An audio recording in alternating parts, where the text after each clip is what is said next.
ప్రభు నామమున మీ అందరికీ వందనాలు. ఈరోజు దేవుని యొక్క వాగ్దానము, యాలయనగా మనము ఆయనకు మొర్రపెట్టినప్పుడెల్లా మన దేవుడైన యెహోవా మనకు సమీపముగానున్నట్టు మరి ఏ గొప్ప జనమునకు ఈ దేవుడు సమీపముగానున్నాడా? ద్వితీయోపదేశకాండం 4:7. ప్రియమైన దేవుని బిడ్డలారా, నేడు మన ప్రేమగల దేవుడు మనకు ఎంత సమీపముగా ఉన్నాడు. మన ప్రేమగల ప్రభువైన యేసుక్రీస్తు వారి ప్రార్థనకు సమాధానం ఇచ్చే దేవుడు. బైబిల్ ఇలా చెప్తుంది, తనకు మొరపెట్టు వారందరికీ, తనకు నిజముగా మొరపెట్టు వారందరికీ యెహోవా సమీపముగా ఉన్నాడు. ప్రియమైన దేవుని బిడ్డలారా, మీ ప్రార్థనకు జవాబు రాలేదని, దేవుడు మీతో లేడని తలంచుచున్నారా? దిగులు పడకండి. నేడు మనకిస్తున్న వాగ్దానం యాలయనగా మనం ఆయనకు మొర్రపెట్టినప్పుడల్లా మన దేవుడైన యెహోవా మనకు సమీపంగా ఉన్నట్లు మరి ఏ గొప్ప జనమునకు ఏ దేవుడైనా సమీపంగా ఉన్నాడా? ఈ వాక్య ప్రకారం నేడు ఆయన మీ ప్రార్థనలు వినుటకు మీకు సమీపముగా ఉన్నాడు అని బైబిల్ మనకు సెలవిస్తుంది.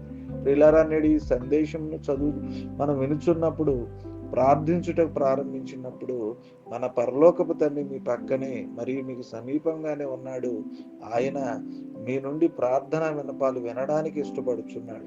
మరియు ఆయన మహిమోనిత్యమైన ప్రేమగల సన్నిధిని మిమ్ములను నింపాలని ఆశపడుతున్నారు. ఆయన సన్నిధిలో ఆనందం, శాంతి, స్వస్థత, జ్ఞానం మరియు మీకు కావలసిందల్లా ఉన్నవి.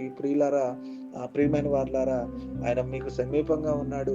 విరిగిన హృదయం కలిగిన వారికి యెహోవా ఆసన్నుడు, నలిగిన మనసు గల వారికి ఆయన రక్షిస్తాడని మాట చెప్తూ ఉన్నాడు. ఏ జనము కూడా అలాంటి దేవుడు లేడు, మనకున్నాడు దేవుని బిడ్డలారా. కాబట్టి ప్రార్థన చేసి సమీపంగా ఉన్న దేవునికి మన విన్నపాలు చెప్పి మన అవసరతలను తీర్చుకుని దేవుని దీవెనలను పొందుకుందాం. ఈ కొద్ది మాటలు దేవుడు మన వెనుకల్లో ఫలించి ఆశీర్వదించునుగాక. ఆమేన్, ఆమేన్, ఆమేన్.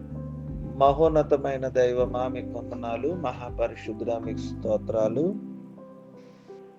మేము నేడు మిమ్మలను ప్రేమిస్తున్నాం తండ్రి. రాత్రంతా కూడా మమ్మల్ని కాచారయ్యా, నీకు వందనాలు.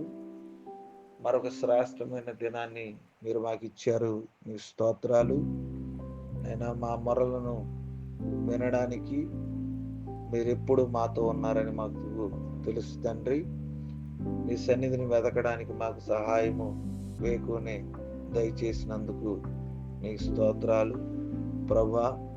ద్వితీయోపదేశకాండం 4:7 ప్రకారం నైనా మేము మొర్రపెట్టినప్పుడు మాకు సమీపంగా ఉన్నారని, ఈ లోకంలో ఉన్న ఏ గొప్ప జనాంగం మాకంటే శ్రేష్టమైన జనాంగానికి నైనా సహాయం చేసే దేవుడు ఒక్కడు లేడని, నైనా మీలాంటి దేవుడు మరొకరు లేరని మాతో మీరు ఉదయకాలం మాట్లాడినందుకు మీకు స్తోత్రాలు తెలియచేస్తూ ఉన్నాం. మీ వాక్యాన్ని అర్థం చేసుకుని, వాక్యాన్ని గ్రహించి, వాక్యానుసారంగా ప్రార్థన చేసుకునే అనుభవాలు మాకు దయచేయమని వేడుకుంటూ ఉన్నాం. మీ వాక్యంలో ఉన్న పరిస్థితుల్లో, దైవ భక్తిలో మేము పెరిగినట్లు మాకు సహాయం దయచేయండి. మీలో నివసించడానికి, అనేక ఫలాలను మేము పొందుకోవడానికి మాకు సహాయం చేయండి. మేము ఇతరులకు ఆశీర్వాదకరంగా, క్షేమకరంగా ఉండడానికి మీ కృపను దయచేయమని ప్రార్థన విజ్ఞాపన చేస్తూ ఉన్నాం. సంఘంలో ఎన్నో అవసరతలు ఉన్నాయి, వాటన్నిటిని జ్ఞాపకం చేసుకోండి.